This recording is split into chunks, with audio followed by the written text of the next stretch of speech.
ก็มือเจ้าของ มาฝันว่างได้ก็เดี๋ยว ฝันว่าเจ้าของน่ะเอามีดมาฟันมือเจ้าของ เออ ขาดจริงแต่ว่าบ่ขาดดอกเบิดยังจริงอยู่ อ๋อมีดมาฟันมือ เออ นิ้วโป้นี่ แต้งบ่ขาดดอกก็เลยตีเป็นหยังบัดนี้ พวกมันก็เป็นแปด โอ้ฝันแม่นตัวนี้ แล้วก็ยังว่ามีแปดนี่จะเป็นแปดนะ อืม บอกกันในวันน่ะก็ฟันเนาะก็ฟัน เจ็บบ่บัดนี้ บ่มีเลือด บ่เจ็บบ่ เจ็บ โอ้เจ็บมันก็มีเจ็ดแหล้วเนาะ มันมีเลือด เออเห็นบ่ล่ะมันก็เจ็ดแปดเนี่ยเจ็บหัวแม่มือกับแปด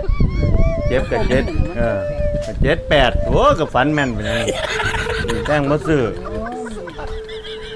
ถือที่เปลี่ยนเลขในสารมันบ่ถูก อืมพลาดนิดเดียวเนาะแต่ฝันแม่นอยู่ฝันแม่นอยู่ แม่นก็ได้ฝัน